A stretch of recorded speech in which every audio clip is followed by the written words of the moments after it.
नमस्कार, prime debate में आपका स्वागत है। हम ग्लोबल पंजाब के नॉर्थ अमेरिका और संगत टीवी के यूके और यूरोप के दर्शकों का भी स्वागत करते हैं। सखी सैयां तो खूब ही कमात हैं, महंगाई डायन खाए जात है तो ये एक फिल्म का गाना, लेकिन आम आदमी का दर्द बयां करता है, जिसकी थाली से तमाम सब्जियां और फल गायब होते जा रहे हैं। सब्जियों की कीमतों में जबरदस्त तेजी के चलते करीब 6 महीने के बाद उपभोक्ता मूल्य आधारित मुद्रास्फीति दर एक बार फिर दहाई अंकों में आ गई है। वह भी एक दौर था जब जेब में 100 के कुछ नोट होते थे और कई दिनों तक का गुजारा चल जाता था। यूं कहें तो जिंदगी शान से कटती थी, लेकिन पिछले कुछ सालों में हालात बदले हैं। बड़े बुजुर्ग बताते हैं कि पहले मुट्ठी भर पैसे लेकर लोग बाजार जाते थे और झोले भर सामान घर लाते थे, लेकिन अब आलम यह है कि झोले भर कर पैसे हों तब जाकर कहीं मुट्ठी भर का सामान आ पाता है, और इसकी वजह है बेलगाम होती महंगाई। प्याज, टमाटर जैसी सब्जियों और फलों के दाम बढ़ने से अक्टूबर माह में खुदरा मुद्रास्फीति 10.09% पर पहुंच गई है। 7 महीने बाद खुदरा मुद्रास्फीति फिर से दहाई अंक में पहुंची है। सरकार की तरफ से जारी उपभोक्ता मूल्य सूचकांक के आंकड़ों के मुताबिक अक्टूबर महीने में सब्जियों के दाम पिछले साल के मुकाबले 45% से भी ज्यादा बढ़े हैं। सितंबर की तुलना में ये बढ़ोतरी 34% से भी ज्यादा है। इस दौरान फल 12% से ज्यादा महंगे हुए। खाद्य और पेय उत्पादों में भी 12% से ज्यादा की तेजी आई। लगभग 4 सालों से देश में महंगाई लगातार बढ़ती जा रही है। इसकी वजह से चीजों की कीमतें बढ़ी हैं, लोगों की बचत घटी है। महंगाई की सबसे ज्यादा मार गरीबों पर पड़ी है और मध्यम वर्ग का जीवन मुश्किल हो गया है। और जो जानना चाहता है कि इस बेलगाम होती महंगाई पर लगाम कब और कैसे लगेगी, कैसे पाया जा सकता है महंगाई पर काबू, या ये वाकई बेलगाम ही रहेगी, इसी पर चर्चा करेंगे। आज हमारे साथ स्टूडियो में मौजूद हैं अर्थशास्त्री और कृषि विशेषज्ञ डॉक्टर सुच्चा सिंह गिल, आर्थिक मामलों के जानकार वरिष्ठ पत्रकार हरीश मानव हमारे साथ हैं, और साथ ही घर का बजट संभालने वाली सुप्रीत कौर भी हमारे साथ हैं। डॉक्टर गिल, क्या महंगाई पर किसी तरह से काबू नहीं पाया जा सकता? आप कह रहे हैं कि फल और सब्जियां क्योंकि महंगे हो गए इसलिए महंगाई बढ़ी है, तो फल और सब्जियां क्यों इतनी महंगी हुई हैं? ऐसी बात है कि जो फल एंड सब्जियों के उत्पादक हैं उनको ये दाम नहीं मिल रहे। ऐसा है कि जो फल और सब्जियों का जितना व्यापार है नॉर्थ इंडिया में, वो सारा दिल्ली की मार्केट से हो रहा है, आज़ादपुर मार्केट जो है। तो वहाँ बहुत बड़े बड़े होलसेल डीलर हैं, तो वो इतना मोटा मुनाफा कमा रहे हैं कि जो ख़रीदार है, आम आदमी है, उसको बहुत ज़्यादा कीमत देनी पड़ रही है, और जो उत्पादक है, किसान है, उसको बहुत कम कीमत मिल रही है। यानी कि जो पैदा करने वाला है उसे कीमत नहीं मिल रही है जिसे मिलनी चाहिए। हाँ, और आम आदमी जो खरीद रहा है वो भी महंगे दामों में खरीद रहा है। यानी कि जो बिचौलिए हैं वो मुनाफा कमा रहे हैं। इस वजह से ये सारा महंगाई का खेल चल रहा है। बिल्कुल। देखिए, ये मैं आपको इसकी मिसाल देना चाहता हूँ गेहूँ से जी। गेहूं की जो मार्केट प्राइस है वो 1250 रुपये थी लास्ट ईयर। तो आप सभी जो आटा है बाज़ार से वो 20-25 रुपये किलो ख़रीद रहे हैं। तो उसमें सिर्फ एक पिसाई होती है, उसकी पैकिंग होती है, तो 1 या 2 रुपये किलो का फ़र्क पड़ना चाहिए, लेकिन वो डबल हो जाता है, डबल से ज़्यादा हो जाता है। सो हमारे मुल्क में जो मिडल मैन है उसके ऊपर कोई लगाम नहीं है। इसलिए इनको चाहिए कि जो जिस एसेंशियल कमोडिटीज़ एक्ट है 1950s का, उसको लिबरलाइजेशन के नाम पे उसको डेड नहीं रखना चाहिए। जब ज़रूरत पड़े आम लोगों को राहत के लिए वो एक्ट लागू करना चाहिए, और इनकी जो कीमतें हैं वो निश्चित करनी चाहिए। यानी सरकार कर सकती है लेकिन कर नहीं रही। इसके अलावा जो लोकल लेवल पे जो सिटीजन्स हैं उनकी कमेटी बना के बिजनेसमैन के साथ एक्सपर्ट्स को उसमें शामिल करके इनकी कीमत को निर्धारित किया जा सकता है। इसका मतलब यह है कि ये सरकारें जो हैं, जो स्टेट गवर्नमेंट्स हैं, ये कुछ करना नहीं चाहती, तो जो होलसेलर हैं उनके मज़े चल रहे हैं और वो लोगों को एक्सप्लॉइट कर रहे हैं। यानी उन्होंने लूट मचाई हुई है। हरीश, कल की बात है, पश्चिम बंगाल के मालदा जिले में 3 बाजारों में सब्जियां लूट ली गई। इतना गुस्सा है लोगों में। आम जनता, जाहिर सी बात है, कितनी कमाई होती है एक आम आदमी की, उसमें उसे घर चलाना और अपना बजट देखना, और उससे भी निचले तबके की बात करें गरीब आदमी की, उसके लिए तो ये महंगाई जो 40 रुपए किलो गोभी और टमाटर और प्याज के दाम हम सभी को पता है कहाँ तक पहुँच गए हैं, बेहद मुश्किल है गुजारा करना। क्या किसी तरह से कोई काबू नहीं पाया जा सकता? मैं ये कहूँगा कि सरकार की पॉलिसीज़ जो हैं वो स्ट्रिक्ट नहीं है इस मामले को लेकर के। जो मिडल मैन है उन पे कोई रेगुलेटरी चेक नहीं है, उन पे कोई रेगुलेटरी चेक न होने की वजह से जो है कीमतों पे नियंत्रण नहीं पाया जा सकता। दूसरा ये है कि सरकार की जो पॉलिसीज़ हैं, जैसे एक्सपोर्ट पॉलिसी है, आप टमाटर की बात अगर कर रहे हैं, टमाटर जो लोकल मंडी में टमाटर का रेट है इन दिनों में 70 से 80 रुपए किलो है, वहीं प्याज का रेट जो है 60 से 65 रुपए किलो है।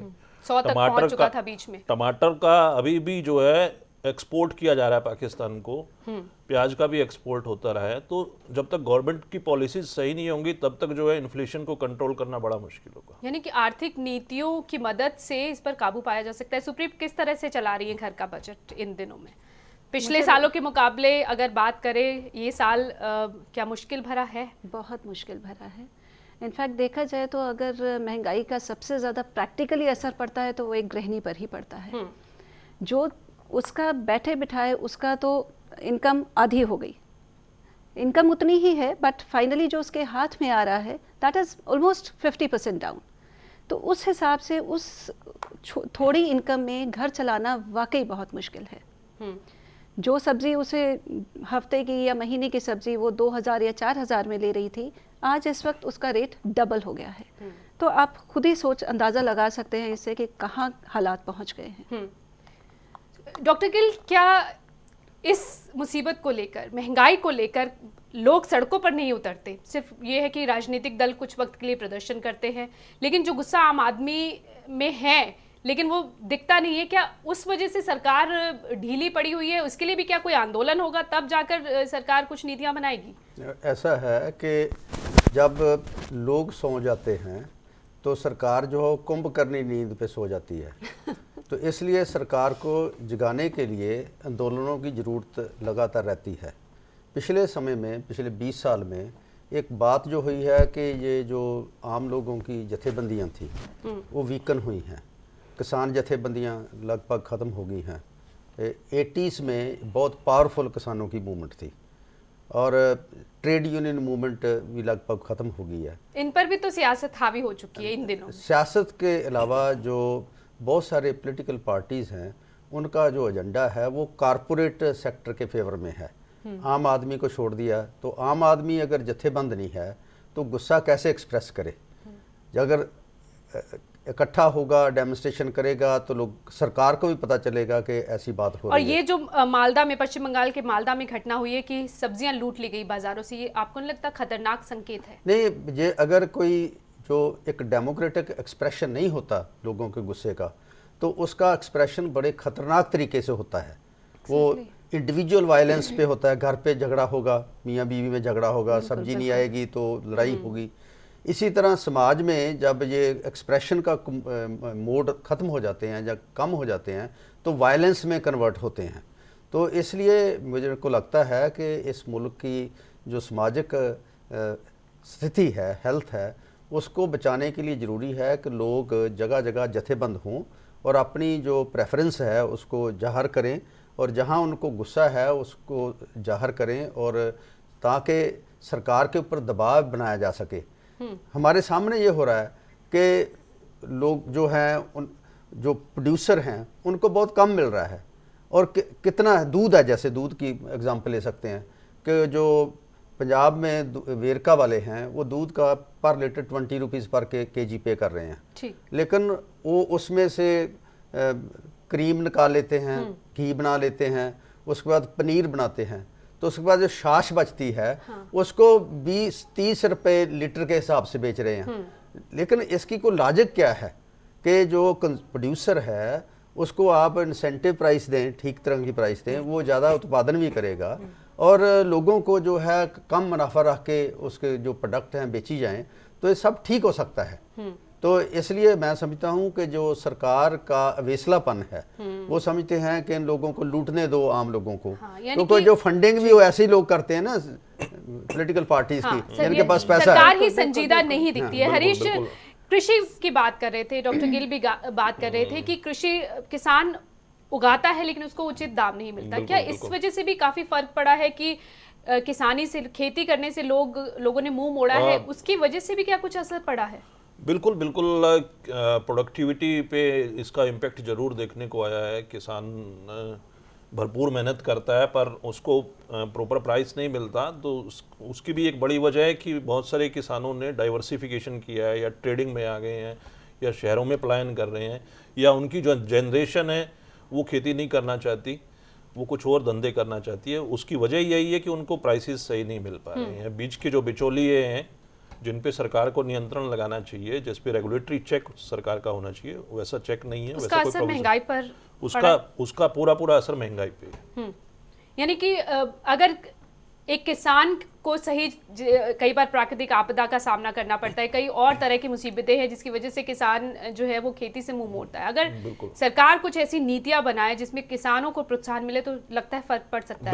बिल्कुल किसान डायरेक्ट अगर मंडी में उतरते हैं, डायरेक्ट अपना प्रोड्यूस लेके आते हैं तो प्राइसेस पे बहुत फर्क पड़ेगा। यानी कहीं ना कहीं से बिचौलियों को खत्म करने की जरूरत है, कुछ ऐसी नीतियां लानी पड़ेंगी सरकार को ताकि खत्म करें या उन पे रेगुलेटरी चेक होना चाहिए। ऐसा है जो बहुत बड़े हैं ना ट्रेडर, जिनके कोल्ड स्टोरेज भी हैं, गोदाम भी है, वो होर्डिंग करते हैं इस मौके पे। बिल्कुल, जैसे काफ़ी खबरें इन दिनों में आई कि दिल्ली में जब ऑनियन के प्राइसेस जो थी वो बहुत ऊपर जा रही थी, तो बहुत बड़े बड़े गोदामों में उसके काफ़ी भंडार पड़े थे। So then it was reported कि अगर पाकिस्तान से 20-25 ट्रक आ जाएं तो उससे दाम थोड़े कम हो जाते हैं। तो इसका थोड़ा असर हुआ भी कि 100 रुपये से प्याज जो है 50-60 रुपये किलो आ गया। तो मैं समझता हूँ कि जो होर्डिंग करते हैं वो इलीगल एक्टिविटी है, तो उसको तो सरकार चेक कर सकती है ना। अब उसके उनके लिए स्टॉक लिमिट तय की जा सकती है। स्टेट्स में जैसे स्टॉक लिमिट तय करती है टाइम टू टाइम, जैसे पिछले साल हुआ था, जो आपकी पल्सेस थे उन पे स्टॉक लिमिट तय की गई थी, शुगर पे भी स्टॉक लिमिट तय की गई थी। तो इस तरह से जो अनियन या पोटैटो जैसी एसेंशियल वेजिटेबल्स हैं उनके लिए स्टॉक लिमिट लगा के सरकार इस पे चेक कर सकती है। इस पर भी सरकार का ढीला रवैया सामने आता है। सुप्रीत, महंगाई की तो बात आपने कर दी, घर का बजट बिगड़ा हुआ है, किन किन खर्चों में कटौती करनी पड़ी है? देखा जाए तो हर फील्ड में कटौती करनी पड़ रही है। जहाँ हम मैक्सिमम जहाँ हम मूवी देखने चले जाते थे कभी, या हम लोग कभी आउटिंग पर चले जाते थे, वो तो बिल्कुल ही कटेल कर दी गई हैं कि बिल्कुल कहीं कुछ नहीं होना, जस्ट नेसेसिटीज़ पर खर्चा करना है, जो बेसिक चीज़ें हैं उन्हीं पर खर्चा करना है। यहीं पर आप थोड़ा सा अपना बजट स्क्वीज आउट करना है। किसी ने जिस तरह से भी बचा सकते हैं उस तरह से बचाना है। हाँ, क्योंकि खाना पीना तो आप नहीं, जो नेसेसिटीज हैं उन पर आपको खर्च करना ही करना है। बट जहाँ आप थोड़ा सा कटेल कर सकते हो, बहुत सारे शौक छोड़ने पड़े हैं। बिल्कुल छोड़ने पड़ते हैं। गुस्सा भी आता है कि क्यों, बीइंग अ मदर आप अपने बच्चों को बेस्ट देना चाहते हो, लेकिन इस वक्त वो सब कुछ पॉसिबल नहीं लगता, बिकॉज फल फ्रूट दूध हर चीज़ का दाम इतना ज़्यादा है कि आप कई बार नहीं भी मैनेज कर सकते हो। चलिए हम लोग का थोड़ा सा बेटर होगा, लेकिन जो आम आदमी है जो थोड़ा सा लो लेवल का है वो तो बिल्कुल नहीं कर सकता ना। डॉक्टर गिल, सवाल यही है कि एक मध्यम वर्ग का इंसान फिर भी इसको टॉलरेट कर जाता है, लेकिन जो निचले तबके, गरीब तबके का क्या होगा? ये भी सुनने में आया है कि क्योंकि लोगों की खरीद शक्ति बढ़ी है, अब लोग अच्छा खाने पीने लगे हैं, कुछ फीसदी लोग ज्यादा, इस वजह से महंगाई और बढ़ी है, चीजें और महंगी हुई हैं। जो हिंदुस्तान में 77% लोग हैं वो या तो गरीब हैं या गरीबी रेखा के पास रहने वाले हैं। तो उनके ऊपर इसका असर ये हुआ है कि उनकी जो कंजम्पशन बास्केट है उसमें से सब्जी बाहर हो गई है। ठीक है, जो मिडिल क्लास है जिनकी सुप्रीत बात कर रहे थे, उनमें इसकी कंजम्पशन कम हुई है। तो ऐसा है कि वो जो 22-23% लोग हैं जिनके पास कोई आमदन बड़ी है, उनमें से एक बहुत बड़ा हिस्सा ऐसा है जो लेस देन 1% पॉपुलेशन का है, वो कॉरपोरेट सेक्टर है। उसके पास इस वक्त हिंदुस्तान की जो जीडीपी है उसका 25% है। उनको तो कोई फ़र्क नहीं पड़ता, ठीक है, तो वो वास्ट कंजम्पशन भी रिप्रेजेंट नहीं करते। इसलिए जो मिडिल क्लास है उसके ऊपर इम्पैक्ट पड़ा है कि उनका कंजम्पशन थोड़ा कम हुआ है, लेकिन जो वास्ट मेजॉरिटी है हिंदुस्तान की, उनके ऊपर तो इसका बहुत बुरा असर पड़ा है। तो देखने की बात यह है कि अगर किसी चीज़ की स्केर्सिटी हो तो उसका दाम बढ़े तो बात समझ में आती है। हाँ। अगर मार्केट में वही चीज़ सरप्लस है, जैसे गेहूं के अनाज के भंडार जो हैं वो 60 मिलियन टन के बराबर हैं, उसकी कीमत क्यों बढ़े? इसी तरह चीनी है, चीनी उपलब्ध मात्रा में हमारे पास अवेलेबल है, उसके दाम क्यों बढ़े? फिर सब्जी और फलों के दाम इतने क्यों बढ़े? मैं वही बता रहा हूँ ना कि ये जो बिचौलिए हैं वो होल्ड कर लेते हैं और मरापली के जरिए परचेजिंग जी प्राइस जो है वो ऊपर फिक्स कर देते हैं। दिल्ली की मार्केट से सारे नॉर्थ इंडिया की जो सब्जियों और फलों की मार्केट रेगुलेट होती है। जो श्रीनगर का सेब है वो भी दिल्ली बिकता है, इस रीजन का टमाटर भी दिल्ली बिकता है, इस रीजन का आलू भी दिल्ली में बिकता है। दिल्ली में जब प्राइस ऊपर फिक्स हो जाती है तो छोटी मार्केट है उसमें भी वही प्राइस रहती है। तो इसलिए जो केंद्रीय बिंदु है जहां अटैक करने की जरूरत है, दिल्ली की आजाद मार्केट है। यानी कि जो और अब जो सरकार बैठी है वहां पे केंद्र सरकार है, उसको इस पर नजर रखने की केंद्र जरूरत है। सरकार और स्टेट गवर्नमेंट स्टेट गवर्नमेंट की भी जो और एक्ट की भी बात कही आपने हरीश, ये बड़ा सवाल है कि जब पिछले से पिछले साल की बात थी कि आलू यहाँ सड़कों पर फेंका गया, पिछले साल ही आलू फेंके गए थे। हाँ, पिछले साल की बात है कि आलू ट्रकों भर आलू फेंका गया, इतना ज्यादा तादाद में था। अब ऐसा क्या होगा कि 40 रुपए किलो मिल रहा है? क्या सिर्फ बिचौलिए ही वजह है? नहीं नहीं, इसकी वजह अभी तो देखिए जो आलू की फसल है उसकी अभी अराइवल शुरू हुई है, तो उम्मीद ये की जा सकती है कि अगर आप आलू की बात करें तो जैसे जैसे फसल की मंडियों में आवक बढ़ेगी तो आलू के प्राइसेस, मैं सभी सब्जियों की बात कर रही हूँ, मतलब अभी तो जितनी भी सीजनल वेजिटेबल्स हैं, अगर आप मटर की भी बात करें या गोभी की भी बात करें, ये तो सीजनल सब्जियां, और सीजनल सब्जियों के सीजन में रेट जो हैं इतने ज़्यादा हैं कि उसमें एक स्पेकुलेशन लगाई गई है कि बारिश की वजह से सब्जियां खराब हुई। इस तरह की खबरें पहले भी आई थी और प्याज के बारे में कहा गया था इस वजह से उसका जो है जो होल्डिंग करने वाले लोग हैं उन खबरों का पूरा फायदा उठाते हैं। जिस तरह से इस तरह की खबरें आती हैं वो अपनी होल्डिंग शुरू कर देते हैं और होल्डिंग करके वो मार्केट में शॉर्टेज क्रिएट करते हैं कि डिमांड आपकी उतनी की उतनी है पर शॉर्टेज है, शॉर्टेज की वजह से प्राइसेस बढ़ रहे हैं। मार्केट में ये फ्लोट किया जाता है कि शॉर्टेज की वजह से ही प्राइसेस इंक्रीज हो रहे हैं, पर ऐसा नहीं होता कि उसके पीछे होल्डिंग करने वाले लोग हैं उनका पूरा हाथ होता है। डॉक्टर गिल, जो बात आप कह रहे हैं बिचौलिए और हरीश माना, बिल्कुल वही बात है। सरकार क्या नहीं जानती है ये सब? नहीं, ऐसी बात है कि अगर सरकार जो चोरों के साथ मिल जाए तो क्या किया जा सकता है। ऐसी तो क्या बात है फिर कि आम आदमी मार खाता ही रहेगा? बात यह है कि सरकार जो है उसका एग्रीकल्चर डिपार्टमेंट है, उसमें लगातार डेटा इकट्ठा होता रहता है कि इवन रिजर्व बैंक जो है वो रेनफॉल का डेटा इकट्ठा करता है। देन हर क्रॉप के प्रोजेक्शन लगते हैं कितनी आउटपुट होगी, इसको इकोनॉमिक सर्विलियंस हम बोलते हैं। तो ये जो डेटा इकट्ठा होता है इसको सरकार को लोगों के साथ शेयर करना चाहिए। अगर उनको लगता है कि किसी वस्तु की स्केर्सिटी जनरेट हो रही है तो उसके ऊपर जो इंपोर्ट करके या कोई इंटरनल कंट्रोल लगा के उसको रेगुलेट करना चाहिए। तो ये नकैली जो सारी की सारी है, प्राइवेट सेक्टर जो बिचौलिए हैं उस वक्त ज़्यादा सक्रिय हो जाते हैं जब सरकार जो है वो सो जाती है। तो सरकार अगर वेकेंड हो और लोग थोड़े सरकार पे प्रेशर डालते रहें तो बिचौलिए उस तरह काम नहीं कर सकेंगे। तो इसलिए चाहिए कि लोगों की जागरूकता और सरकार की जो एक्टिविटी है अगर वो कंबाइन हो तो इससे बचा जा सकता है। क्या रुपए की जो हालत है इस वक्त डॉलर के मुकाबले उसका भी असर पड़ा है? नहीं, तो रुपया तो पिछले 3 महीने से वहीं खड़ा है। पहले वो 55 रुपए $1 कमाते लेता था, अब वो 62-63 के आसपास है। तो उसका इतना इम्पैक्ट नहीं है, उसका इम्पैक्ट तो 5-10% होगा। इस वक्त तो इम्पैक्ट जो है जो आप बोल रही हैं सब्जियों में 45% 50% फर्क पड़ा है पिछले साल के मुकाबले। 45 बहुत सारी सब्जियां तो मोर देन 100% बढ़ोतरी इंक्रीज हुआ है। अगर प्याज की बात करें, आप टमाटर की बात करें तो मोर देन 100% इंक्रीज हुआ है, जस्ट डबल ट्रिपल। तो ये तो जो अनजस्टिफाइड है सारे का सारा, ये इसको सरकार को ज़्यादा गंभीरता से लेना चाहिए और जो ऐसे लोग हैं जो काफ़ी इन्फ्लुएंशियल है उनको ऊपर चेक लगाना चाहिए। अगर आप चेक नहीं लगाओगे तो वो ऐसे ही लोगों को ब्लैकमेल करते रहेंगे। सुप्रीत, अब सरकार से क्या उम्मीद करती हैं आप एक आम नागरिक के तौर पर? बेसिकली वही जो बात हो रही है अभी, हमारी सरकार से उम्मीद तो यही है कि कुछ किसी तरह का रेगुलेटरी चेक होना चाहिए हर चीज़ पर। अब ये जो प्राइवेट सेक्टर वाले ये जो होर्डिंग्स कर रहे हैं, सप्लायर्स हैं, अगर इन पर कोई रेगुलेटरी चेक नहीं होगा तो ये हालात तो और बिगड़ेंगे और आम आदमी कहाँ जाएगा ये तो सोचा भी नहीं जा सकता।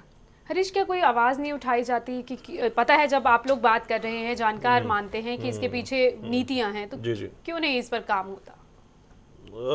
कहीं ना कहीं लोग संगठित नहीं हो पाते और कभी कभी हुआ ऐसा कि जब चुनाव होते हैं तब लोग सक्रिय होते हैं और दिखाते हैं। बहुत बार ऐसा हुआ है कि प्याज की वजह से सरकारें गई हैं, बहुत सारी सरकारों को जाना पड़ा है, केंद्र में भी और चुनाव तो राज्यों अब में भी भी। सर पर है, 5 राज्यों में तो विधानसभा चुनाव, उसके बाद लोकसभा चुनाव। उसका कहीं ना कहीं तो उन मतलब क्या चुनावों अब में सिर्फ कोई सिर्फ मुद्दा बनेगा राजनीतिक तभी कुछ सुधार होगा? नहीं, ऐसे मुझे नहीं लगता कि कोई भी राजनीतिक पार्टी जो है महंगाई को लेकर के गंभीर है। सब एक दूसरे पे आरोप प्रत्यारोप, अपने विकास की बात या दूसरे पे आरोप प्रत्यारोप का उनकी राजनीति चलती है। महंगाई पे किसी भी सरकार का ध्यान नहीं है, किसी राज्य सरकार का ध्यान नहीं है, केंद्र का ध्यान नहीं है। वो सिर्फ अपनी वोट की राजनीति करते हैं। जो लोकल इश्यूज हैं वही उनके भाषणों में उठाए जाते हैं। महंगाई पे अभी तक किसी भी सरकार ने या किसी राज्य सरकार ने अभी कोई इशू महंगाई पे नहीं उठाया है। चर्चा को खत्म करने का वक्त हो गया है। डॉक्टर गिल, जाने से पहले क्या किया जा सकता है? आपने ये तो कह दिया कि सरकारों का काम है, अब सरकारें नहीं करी तो फिर क्या होगा? देखिए, ऐसा है, दूध की जो इकोनॉमी है ना वो आपका लिए बहुत बड़ा लेसन है। ये 60s में दूध की कीमत सर्दी में आधी रह जाती थी, गर्मियों में डबल हो जाती थी। जब से सरकार ने कोऑपरेटिव सेक्टर में मिल्क प्लांट लगा के उनकी प्रोसेसिंग का काम किया तो दूध की कीमत सारा साल वही रहती है। तो इसी तरह सरकार को इस मार्केट में भी इंटरवीन करके प्रोसेसिंग का काम और स्टोरेज का काम पैरेलल चलाना चाहिए ताकि प्राइवेट सेक्टर जो है वो स्थिति को एक्सप्लॉइट ना कर सके। तो एक पॉलिसी इशू है, बहुत इम्पॉर्टेंट है कि जो हम लोगों ने पिछले 20 साल में एब्डिकेट किया, छोड़ा है कि सरकार नहीं काम करेगी, सारा कुछ हम प्राइवेट सेक्टर पे छोड़ देंगे। कुछ बातें प्राइवेट सेक्टर नहीं कर सकता, वो एक्सप्लॉइट करेगा कंज्यूमर को। इसलिए सरकार को सिचुएशन में इंटरवीन करके लॉन्ग टर्म में इस तरफ को जाने की यानी जरूरत है। सरकार को ही दृढ़ इच्छा शक्ति के साथ ठोस नीति बनाने की जरूरत है। मतलब शुक्रिया। इसमें पब्लिक प्राइवेट पार्टनरशिप करके जो भी वो नीतियां जो भी बनता है। जी, शुक्रिया आप सभी का इस चर्चा में शामिल होने के लिए। महंगाई पर काबू पाने के लिए सरकार को ही प्रयास करने होंगे, क्योंकि जिम्मेदारी सरकार की ही है कि वो ऐसी नीतियां बनाए ताकि आम आदमी के हितों की रक्षा हो सके। नमस्कार। खबरों की दुनिया में आइए, हमारे साथ कहीं भी और कभी भी जुड़िए। हम मिलेंगे फेसबुक पर, हम दिखेंगे YouTube पर, हमें फॉलो कीजिए ट्विटर पर। खबरों के साथ बने रहिए रात दिन।